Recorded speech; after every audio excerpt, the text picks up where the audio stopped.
be your first running back in a car. That's it. First one in a car. Actually, you know what? Coach Rowe did one, and he did a portion of it in the car.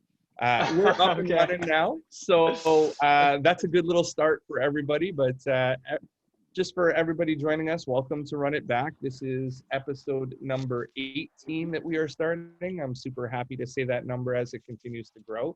And just before I start into anything, I want to take a second and give a shout out to Coach Lamar Barrett, who got me unmasked with one of these beautiful t-shirts here. For those of you who don't know, Coach Lamar Barrett is now an NBA scout, and he does a show called Unmasked that you can catch on YouTube. I believe it's also on the podcast app. But basically, he shares the game, and it's a really, really big time show, as Brant is saying, where he gets a lot of Division I coaches to talk about like what it's like when they initially started in the job. And I highly recommend you go and check it out if you haven't heard of it. And again, thank you so much for the gear. I'm happy to support. I love that you're sharing the game.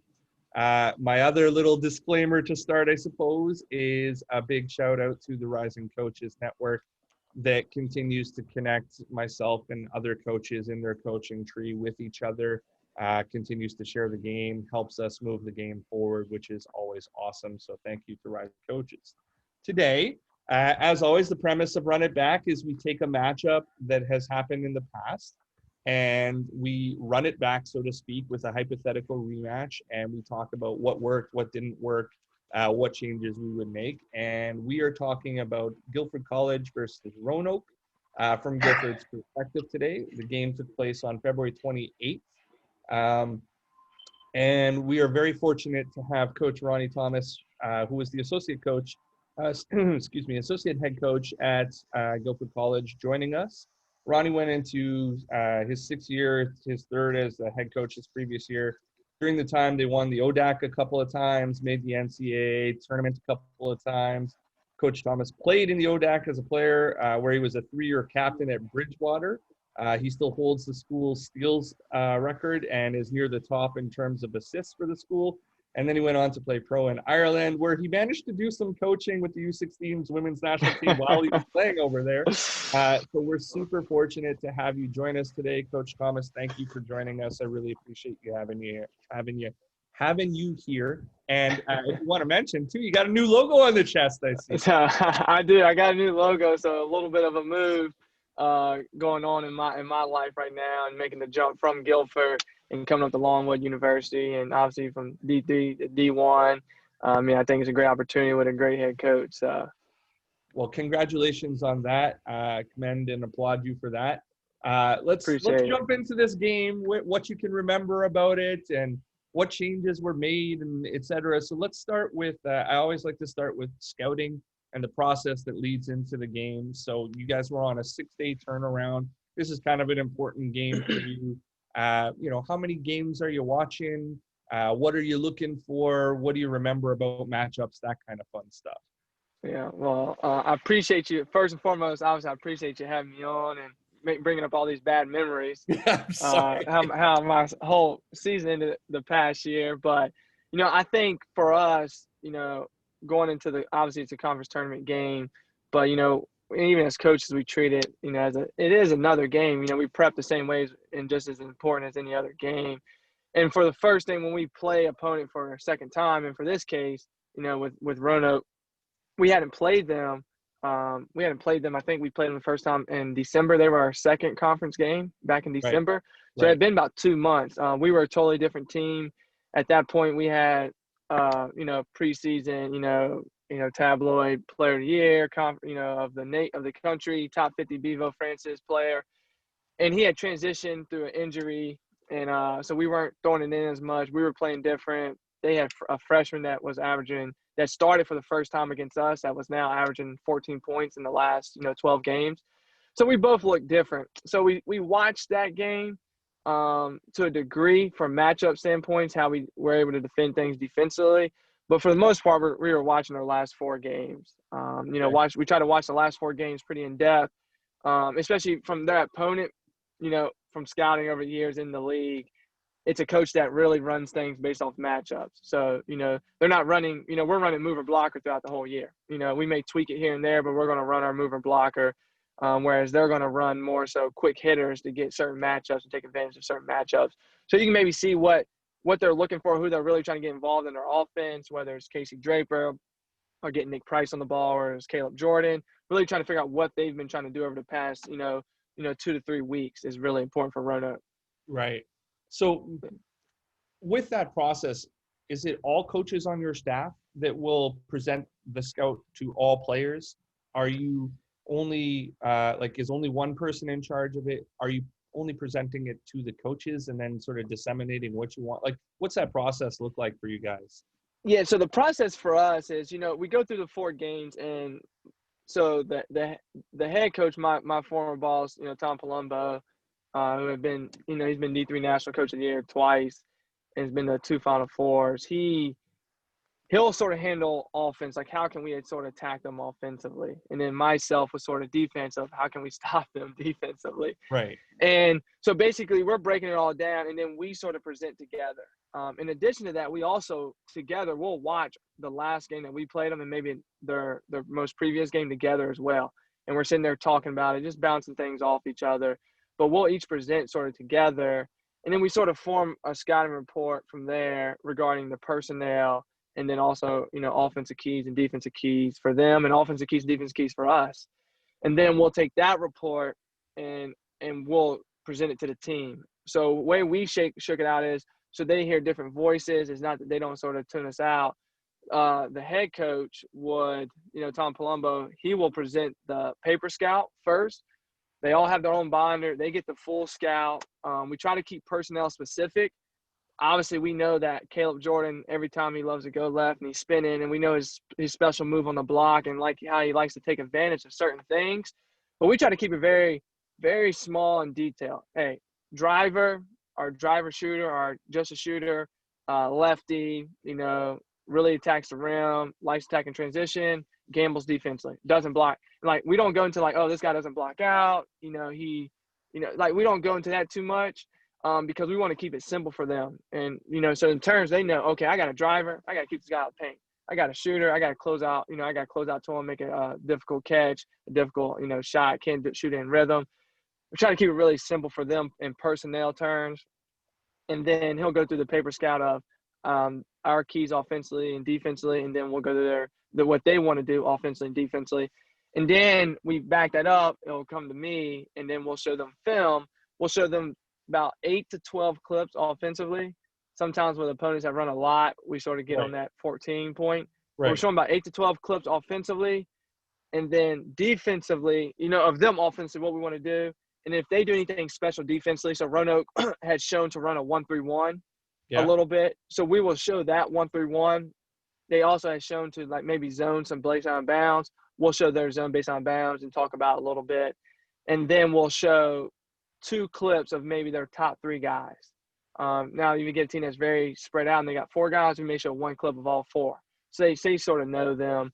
And then we'll obviously from that, we go right into practice the day before the game. And that's the day before the game. And then we'll go into practice and we'll walk through for 30 minutes the day before the game. And then the day of the game, obviously, we'll walk through again for 30 minutes. So now we walk through twice as well. And then right before sort of tip-off, at the 30-minute mark, we actually come in and we go through the paper scout and read through it for about 3 to 5 minutes really quickly and go from there.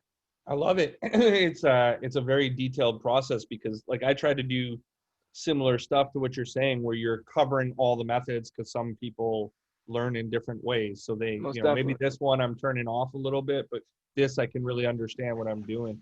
So you mentioned, keying in on some of their top players, keying in on some of their top actions. What did you identify as, who did you identify as their top players? What actions did you identify as trying to have to stop defensively? You mentioned you had to slow them down. So what were you walking through? What were you doing specific for this game?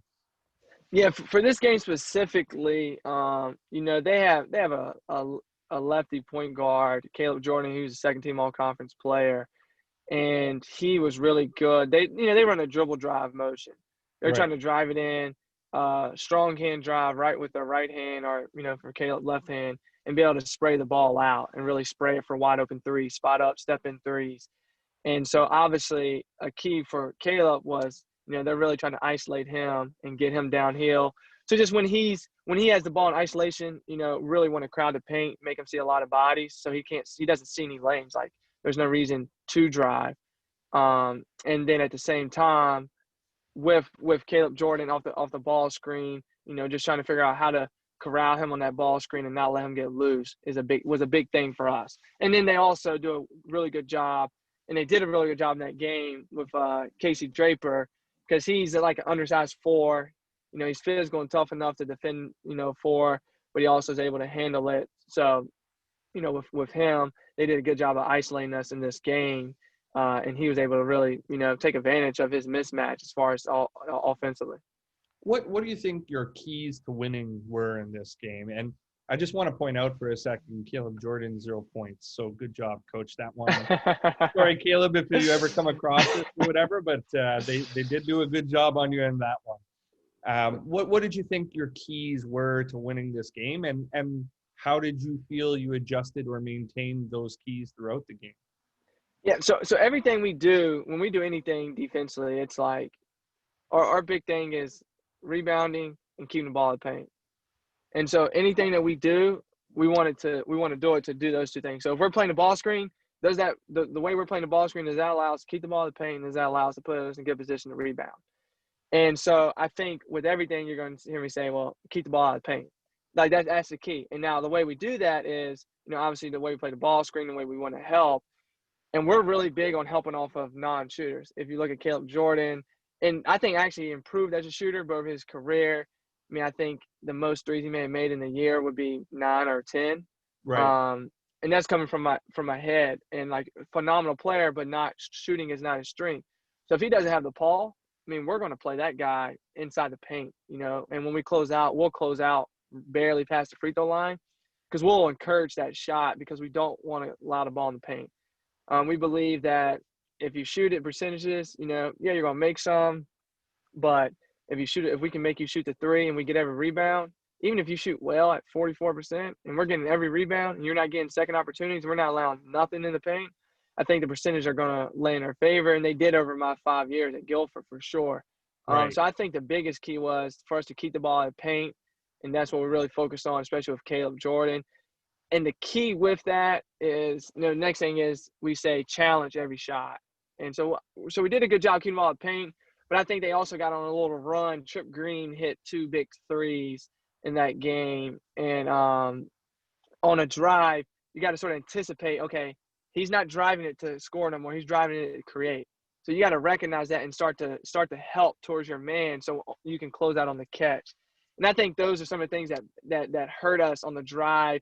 We stayed maybe a little too long, and now on the closeouts we were late, and they were able to shoot. They were able to shoot in rhythm threes. So that's interesting, because that was actually a question that I wanted to ask you a little bit later as we get into film. Talk about like the point where. So like what you're talking about with the short closes, we call short close and bet on my scouting reports. We call it short close and bet. So identifying nons, like we'll help hard off of them as well, either stunt or fully get on their drive line or whatever. And then, we'll short close on them and, hey, make it, let's see. But at what point are you teaching your guys to go back, like to their own? And at what point, like you said, you're still contesting, but at what point are you considering changing the coverage? Like if a guy makes 3 in a row, are you going to be like, hey, he's hot, or are you going to play that percentage throughout? Yeah. So if it's a non-shooter, if it's a guy that's shooting, I think just because you're shooting 27%, the guy may be able to really shoot it. He's just in a funk. But if it's a guy coming in and he shot, 13 threes on the year, and we're in game 26, he's a non-shooter. He doesn't want to shoot the ball. So if he came out and hit 2, earlier in this season, we had a big kid come down. He went 2 for 2 to start the game at home against Hampton Sydney, and he shot 4 more and was over 4. And we're really bad shots because we're getting the rebound and we're coming back down, and we're running our offense for 18 to 24 seconds. Yeah. And you got your guy that doesn't want to shoot a 3 shooting 4 of them. So I think those are big possessions for us. But I guess for a shooter, I think you have a little bit more leeway in your one-way help. When you're in your help, if you're guarding a shooter, we always say we want to be closer to the ball than your man. So obviously, if you're guarding a shooter, maybe you want to be in the middle of the ball and your man. And when that guy's driving the ball at you, we want you to be early in your help. So we want you to stunt early and start recovering to your man. And we're going to help from the second defender on the backside defending the rim. And we'll help over and down from the backside. And so, and obviously, you got things where it's a pair side or it's a single side. Things change. But for the most part, with our guy that's in our help, we want him to be early and aggressive in his help and recovering to his guy so he can close out the catch. And hopefully that makes that guy freeze, and now our defender can cut him back off, or it makes him pick up his dribble, and we help over, and then in a rotation we got our other guy helping down and covering all our bases. So with a team like this, Roanoke got a lot of second and third side. Do you find that becomes more challenging the better they move the ball? Because, I mean, like, for the most part, at the level that I'm at, if you do what you're describing, you'll be fairly successful because a lot of guys aren't good passers. But, at the level that you're at and now the level that you're currently at, guys become much better passers, can jump and throw over the top, etc. So most definitely, it's still as effective, or would you would you still play it the same way? Hindsight is 20/20, as they say, right? Yeah, focusing on Roanoke, we would play it the same way. We were pretty successful. I think if you really look at it, like we said, keep the ball at paint. You'll see throughout the course of the game that Casey Draper in the second half, he had maybe 3 or 4 big drives to the basket that really hurt us, which can't allow. Straight line drives kill your defense. And we allow some catch, shot fakes, straight line drives right past our defenders that really hurt our defense. And like those are killers, And then a few second opportunities with their number 45, Ethan. He actually had a few second opportunities that is really a killer for us. My 5 years at Guilford, we were 8 or better in the country out of 350 plus Division III teams.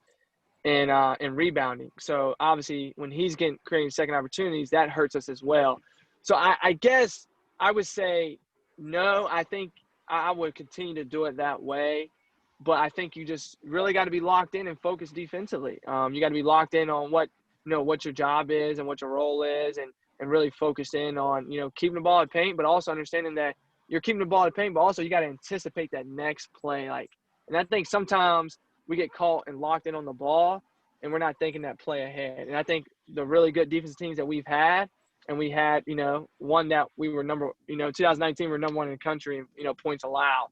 Right. And I think those guys do a really good job of thinking to play ahead. And what is that guy trying to do? Is he driving the ball to score, or is he actually driving it to kick it out for a 3? So, Coach, and we rep that in practice to try to help them. Right. So going back to what you said about the rebounding and where so in this game, you guys, like, offensive rebound, you had a 35% rate on their side. And your defensive rebounding rate here is so high, I'm almost questioning if the stats are accurate. You got 93% of the boards on your side, right? So that being said, what's the secret? What are you guys doing rebounding wise? Do you just have really good personnel comparatively in the game? Is it a byproduct of the system that you run defensively? What's the key in here? Yeah. I think defensively you're set up for rebounding is key, but also I think it's a little bit with recruiting. It's, you're going to fit guys that are your style. And I think the biggest thing about rebounding, it's Dennis Rodman said that there's art to it and he practiced it. And there is an art to knowing where the ball may go. Don't get me wrong. But a big piece of rebounding is your effort and your toughness. I think there's the art of how you go about rebounding. Also, you gotta be tough. You gotta be more physical and want it more. And I think that's something that we build from day one. And we just constantly do it every single day in practice, the way we emphasize rebounding in every single drill. Or we may be focusing on offense, transition. But, man, in transition, if we give up an offense rebound, that's a big issue for us. Right. And it's all about what you emphasize. You can't be great at everything. And you've heard me say, hey, we want to rebound and we want to keep the ball out of the paint. So it's a big emphasis for us in everything that we did at Guilford. And, you know, it's if we make that from day one, if we're emphasizing that every single day for rebounding, and like, you know, we would play opponents and they're like, yeah, we got to keep them off the boards. We know Guilford's a good rebounding team. We're practicing on that. Well, that's awesome. We're practicing on that from day one. You may be practicing on it and put more emphasis on it for a week. We've been doing it for 15 weeks. And so we try to hold core to that. Do you do a lot of rebounding drills? Is there a point system that's awarded for you know, I've heard coaches say like, hey, an offensive rebound is worth 6 points and the game is to 7. So like you're running if you're giving up, or like, how are you guys doing it to incentivize? So incentivize, if you rebound, you got a better chance of playing. I think there's no better than that. That if you show that you're rebounding in practice and you're flying to the glass, and you're gonna have a better chance of playing at Guilford College.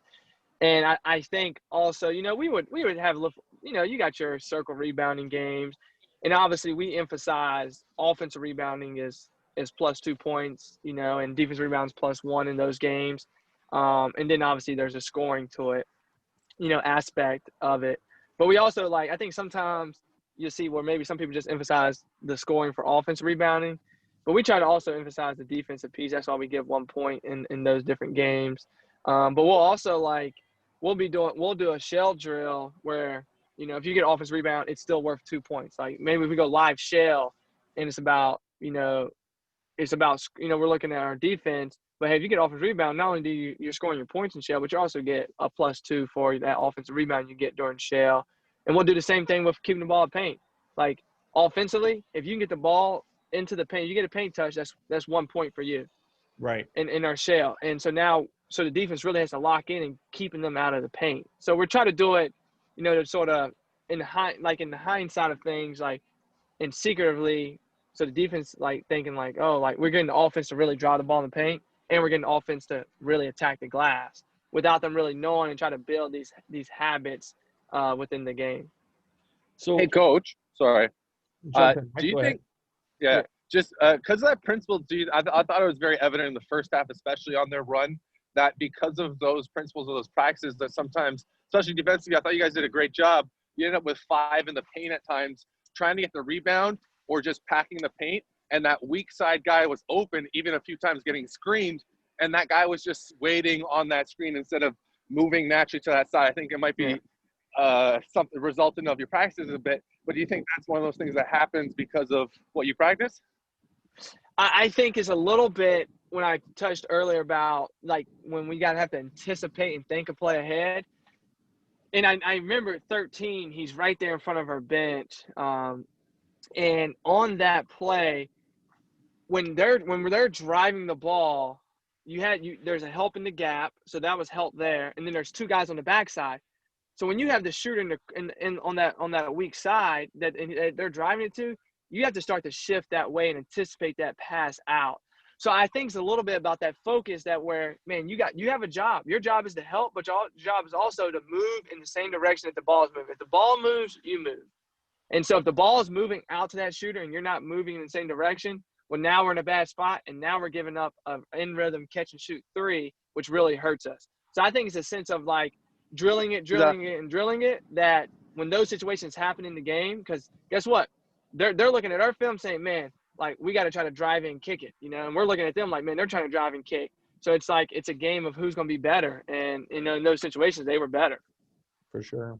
Multiple effort plays. Love that saying, right? You got to do a lot of stuff to be good at this game, so to speak. So from your scout to the implementation, let's say first half, is there anything now looking back at it that is not really an error, but hey, we should be doing either more of what we said we were supposed to be doing, or something from our scout was wrong and we should be doing the opposite of it? I would say that I would say no. And you'll see that our number 24, Kyler Gregory, he plays the first run, and I don't believe he goes back out there. He plays the first 4 minutes. He was first team all conference player, 15 and 9 guy. and he doesn't come back out. So he has some issues, and I think I think that always hurts. Not that it's an excuse by no, but like not it doesn't hurt because you don't have the player. It hurts that your matchups were sort of based off having that player. Now Right. I'm like that's why I'm so focused. I don't, obviously I know we need to score to win, but we're so focused defensively that giving us time in practice to put Liam Ward as the 5, and now he understands how to defend the 5. And now we got, we're playing Julius Birchmore at the 4, and we get him more reps at defending Casey Draper. I think those are things that could help us in that game to defend that, where we lost a guy that normally plays 32 minutes a game. Well, and that's a big loss. And what I would say, I guess, I went with throughout the game, me personally, we went with a guy on Draper who he's very aggressive on the perimeter. He's long, he can block shots, but he's super aggressive on the perimeter. And he's actually, even though he's 6'6", he's a little skinnier, but he's actually better in the post because he works so hard to get around the guys to front the post, because we help on the backside and we really try to front the post and take that away. That if I probably should have, because I'm in control of matchups, I probably should have talked with coach and just put him on the 5 earlier, and then we could have kept Julius Birch or even a Tyler Dearman on Casey Draper and put more of a guard on him, and that would have helped take away some of those drives that they got before. And we make that switch, I do think we could have made it earlier and it could have helped us. Right. Fair. So throughout the game, you're paying attention to matchups the whole way. When you were delivering your scout, you mentioned that for certain guys, you're showing them film on certain guys, you're giving them the scouting report paper copy. Do you teach everyone to defend everyone, or are you really only like, Ronnie, it's possible that you're probably only going to be guarding Menelik and Mike today, so these are the people you should focus on? So that the reason of the question is, in that scenario, if somebody goes out, do you have contingency plans in place, so to speak? Yeah, I think ultimately for our wings, you're looking at they're all going to know how to guard a driver or a shooter, Right. And they're going to know if it's a driver and a shooter, where you guys just play them straight up. And I think that they're in an easy situation, but then we will have 2 to 3 guards that understand how to play, like we always say, like a big time helper, where it's a guy that is a driver, a Caleb Jordan type who isn't looking to shoot the 3. So we're really, it's not that you still got to close out to the guy. You still got to play him when he has the ball. He's a college basketball player, but when he doesn't have the ball, you're not just in one help. You're helping everybody everywhere. Right. So we will focus on those 2 guys a lot. We'll focus with those 2 guys a lot and really put them through some situations where they have to help everyone when their guy doesn't have the ball as a big time helper. And then obviously our post, we really work on them in the ball screen of how to defend, whether it's a guy that's going to pick and pop or whether the guy that's going to roll. We really work with our 5 and our 4s on defending the pick and roll, ball screen. I wanted to get into pick and roll next, but I got one more question about rebounding for you. How many to the glass offensively for you, and does that change based upon game? Excuse me. It actually doesn't change too much. We're really big on transition. Okay, transition defense. Well, if you make a shot, there's no transition, and if they can't get the defense around, we get the offense around, they can't run transition. So we're pretty big on go to the glass. We're not saying everyone has to go to the glass all 5. And if you're a smaller guard, I think Chandler Tootin plays a good amount in this game, number 4, and Jordan Davis. Offense rebound is probably not their strength, but if you can go get the rebound, you need to go get it. If you can't, you need to get back. Whereas our point guard, Jalen Gore, averages 4+ rebounds. I mean, we almost want him crashing every single time. 3 years ago, we had a unathletic point guard, phenomenal player, averaged 3 points. Zach Houston, he led our conference in rebounding, and he couldn't touch the backboard. So, and I kid you not, he can't touch the backboard. And I felt bad for him on that. Yeah. So so I guess with that, we want you to go to the glass and get the rebound. And everyone has to go in practice, but some know okay, I'm at the NBA 3-point line, and the ball shot from my side. I probably can't go get the rebound. So I probably should, start to float back to half court and be ready to play defense if we don't get it. Now, if I'm at the NBA three-point line and the ball is taken from the opposite side of the floor, I probably should be making a move to get to the back side of the basket so if that ball's missed on my side. Right. Very interesting. The reason I ask is when I was watching this game, I was like, your guys are aggressive. And like I said, 35% of the boards, like your offensive boards, their defensive side. That's a huge number. That's a huge offensive rebounding rate. And I wondered if that was specific for the matchup or if that's just your philosophy overall type deal. And I love it because I'm an older guy. I played in the 90s, and when I played, that was the consensus. Everybody went for every Most board. definitely. And now everybody's like, get back, defend in transition. I'm like, but they can't be in transition if they don't have the ball. There's some remnant of that in my mind. Yes. So that being said, moving on to the screen and roll, you guys, people up here call it shocking. I would call it a high hedge. You high hedged a lot throughout the game. Yep. How do you feel that worked? Would you have done it again in retrospect? And the tail end of that question is, do you teach one coverage all the time, or are you matchup specific, game specific?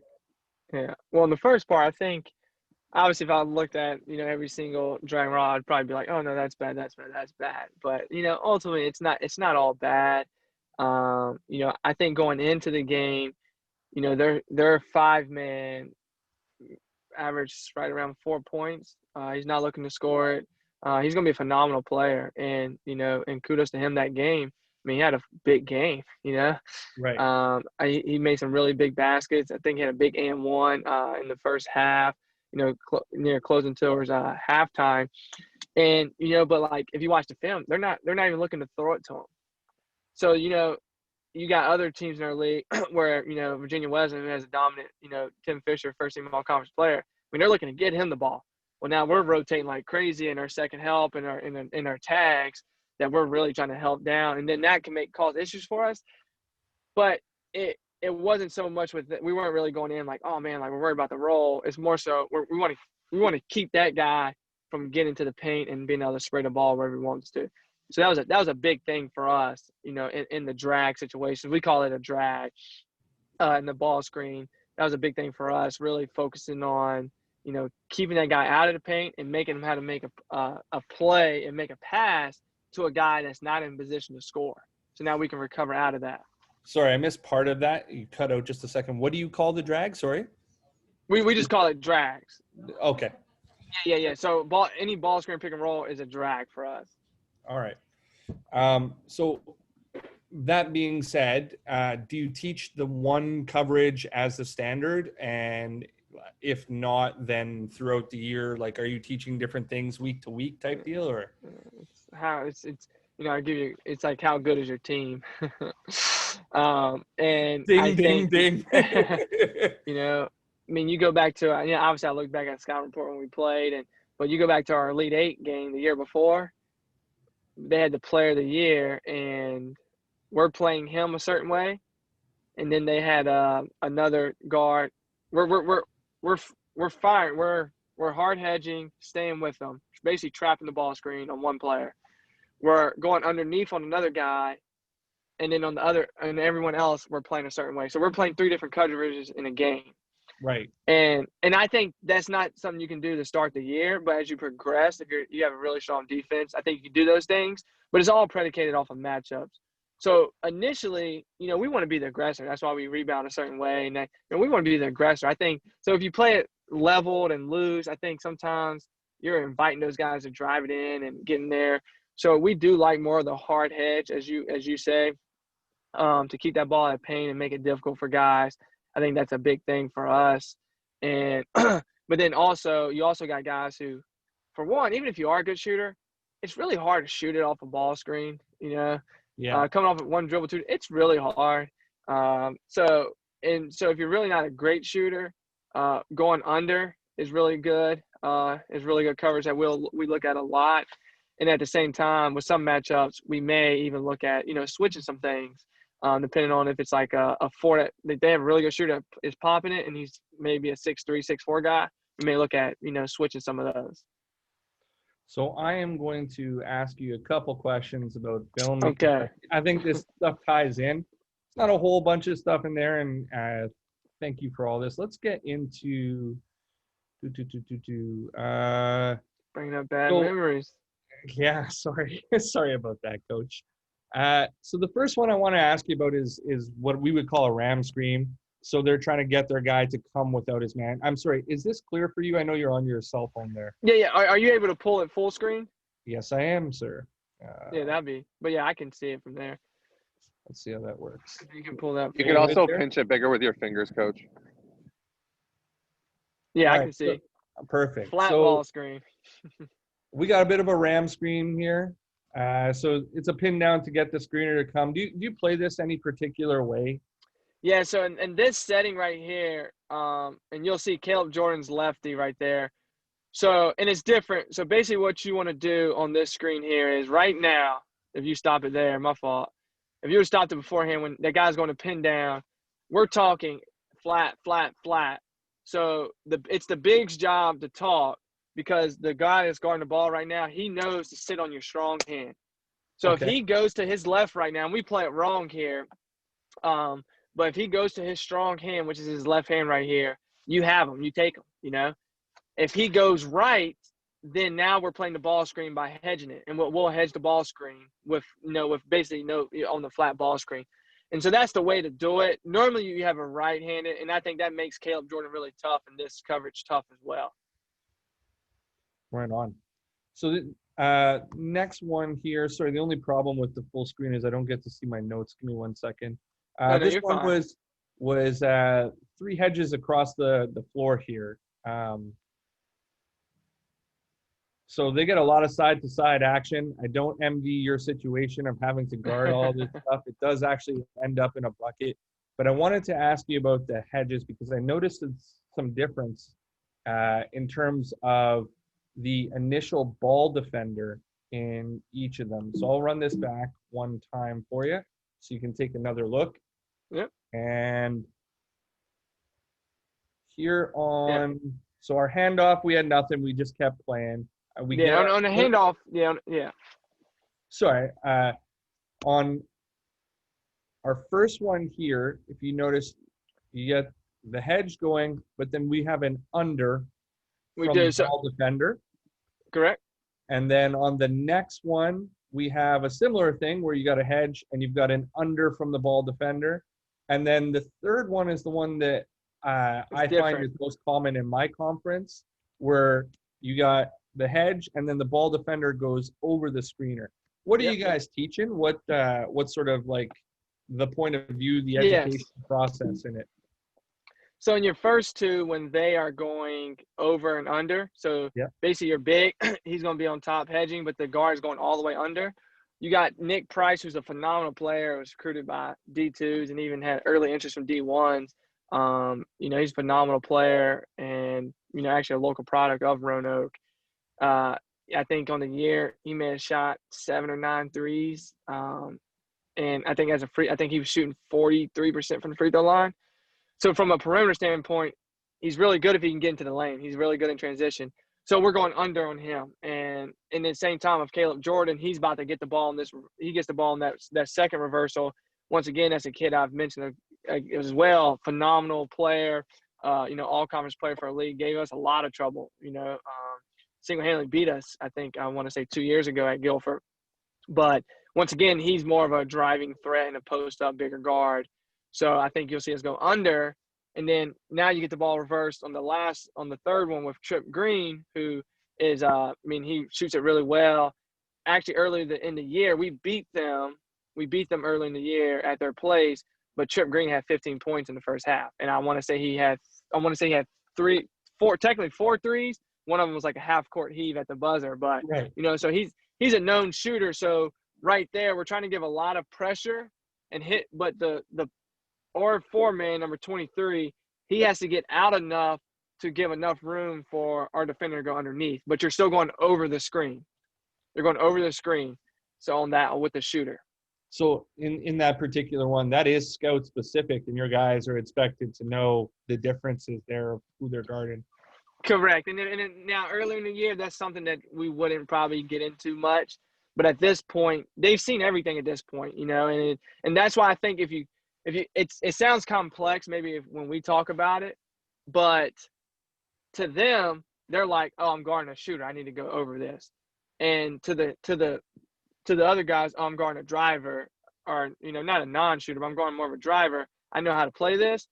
And one thing you'll see is that we sort of had our bigs playing it the same way. Right. So our bigs are playing it the same way, but the guards are playing it different. So for the bigs, it keeps it simple for them. They know I got to get out here. I have to hard hedge. It's simple. Awesome stuff. Appreciate. Yeah, I got 2 clips here. One is kind of full court pressure. One is kind of like a half court jump trap that falls back into a 3-2, which has a bit of a unique alignment in my opinion. I was wondering if you could kind of tell me what's going on in you guys' Most mind definitely. in the game at this point that makes Trying just to stop them at this point. Give us the ball back. and what sort of teaching points you have obviously here. So I actually thought you had a turnover. Like, so in Canada right now, you would have the ball back. That's 8 seconds easily. Yeah. The extra 2. So. Too bad we weren't playing in Canada. There you go, right? So I'll run this one back again and just kind of, I mean, obviously you want the ball back. It's later in game, but what are your teaching points? How aggressive are you? What are you trying to do here?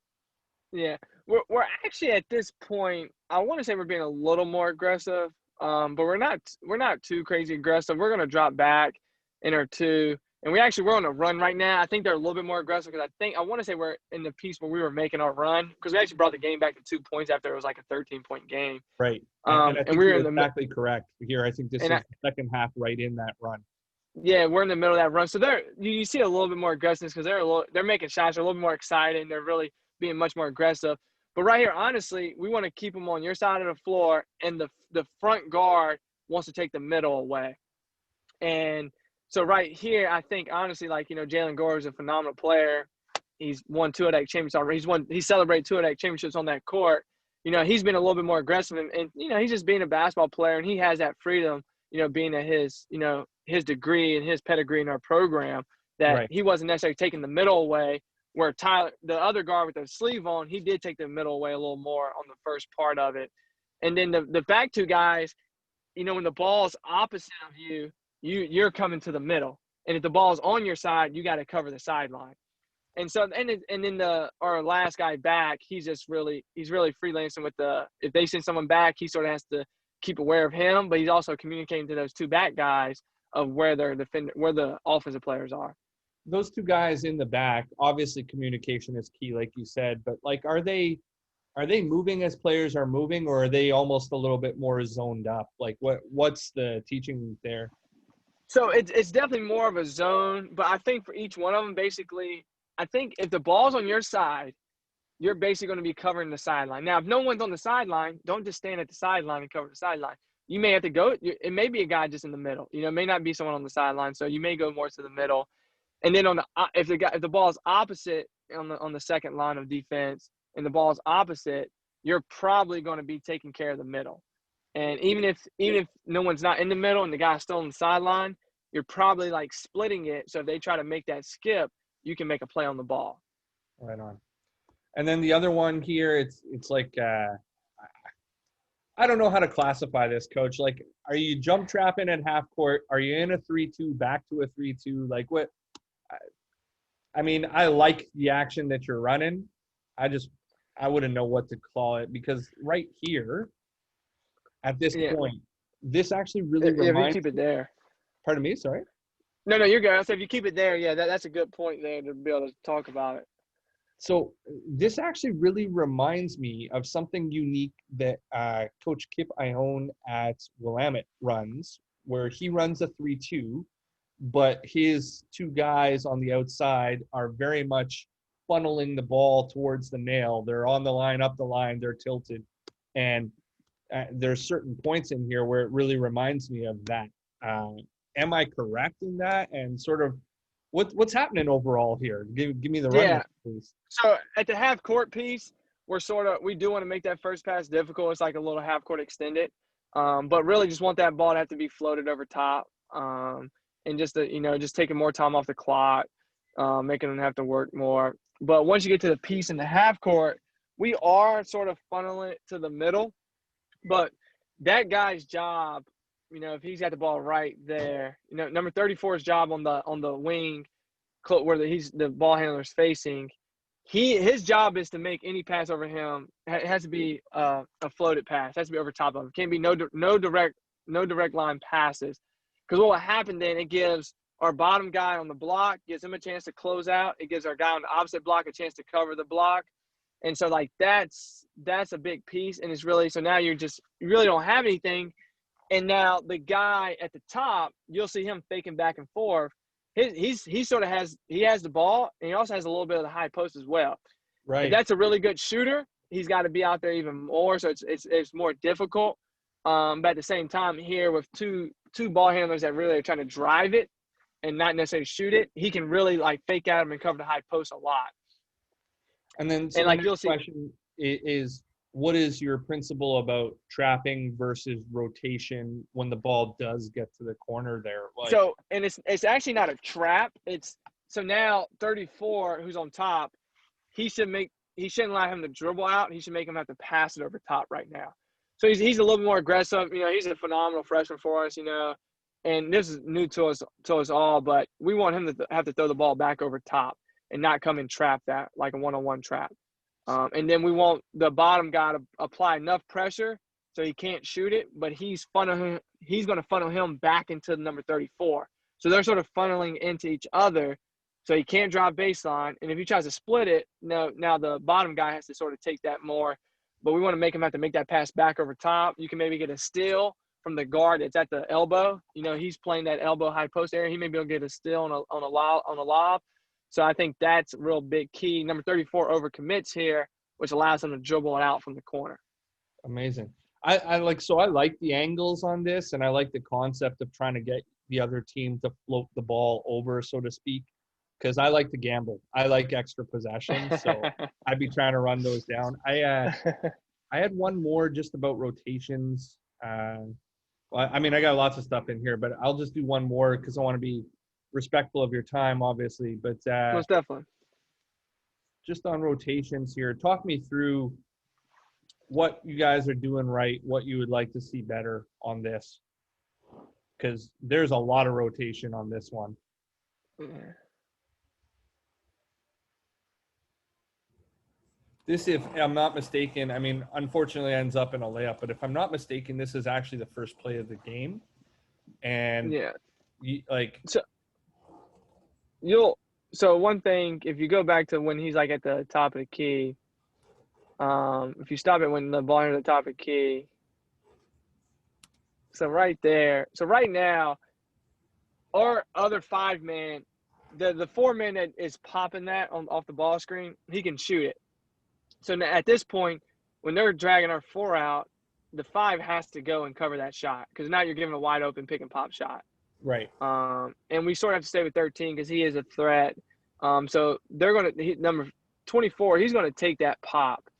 But you'll also see, if you see the guard underneath the basket, that he's guarding – you'll see how much he's helping. And as they swing this ball, you'll see how late he is, because it's a guard that we're not as worried about shooting. So if you keep playing, you'll see how late he is to come out here. So he can stay on that post and come out really late. So that's our big-time helper a little bit. So he's doing a really good job helping and clogging that up. And as it goes, I guess I'll watch it with you as well.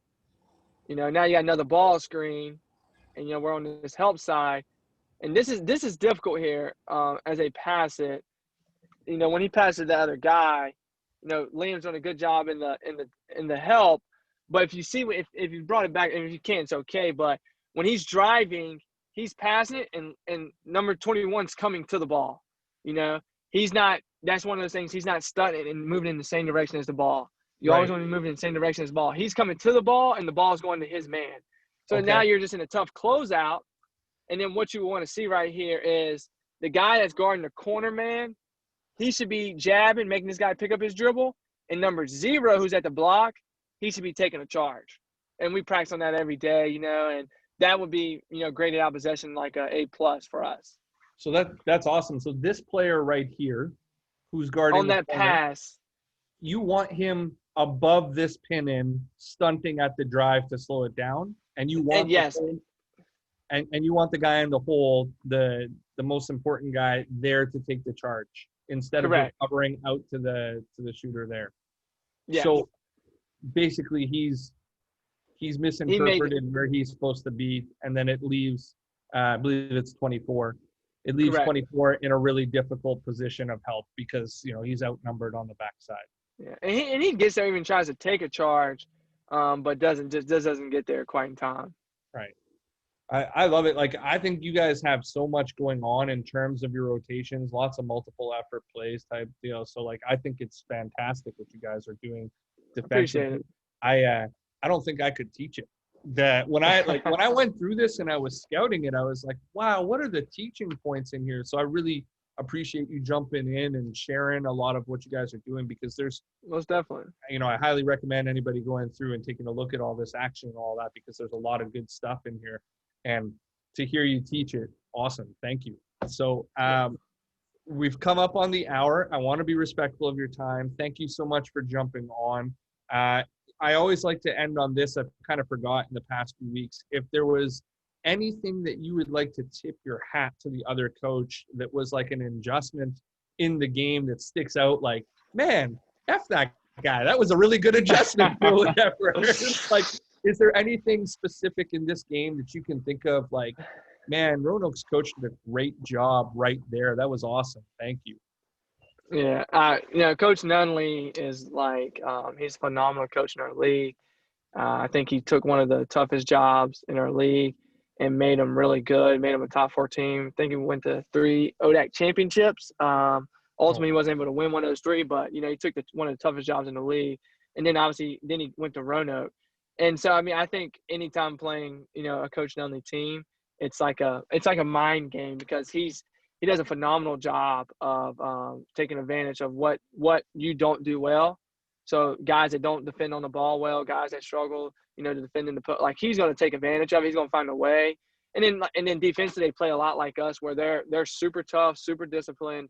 You know, they're going to take charge. They're going to bend help. They're going to block you out. You know, and it's just a dogfight. So I mean, I just really appreciate how well and prepared his teams are. And I think even throughout the course of the game, he's making adjustments, but the team is so well prepared that it's like you don't really have to make adjustments. You just got to be better than the other team at that point. Fair. You know what I mean? Like Absolutely, he's got them. Yeah. They're so prepared that they're making adjustments. Don't get me wrong, but everything they've done up to that point, that is their adjustment. So now it's like they get the chance to go out there and play and be the better team and showcase that they're a better team. And on that night they did. And then they also, the next night, they took you know, the number 1 team in the conference, who only had 1 loss on the year in the conference, and the number 3 team in the country. They lost them by 1 point. Amazing. Thank you so much for your time, Coach. I'm going to shut it down like this. I'm going to say big thank you to Rising Coaches for the coaching tree. Anybody who catches this later on, if you're not on that network, I highly recommend that you jump on it. For sure, it's really helped me up my knowledge of the game, and it's led me to be able to meet a lot of people who are really, really, really good at sharing the game and really interested in getting better, which is you know, the pinnacle for me. And then obviously check out Coach Barrett's show Unmasked. Lots of really good content on there. Thank you to him for the shirt.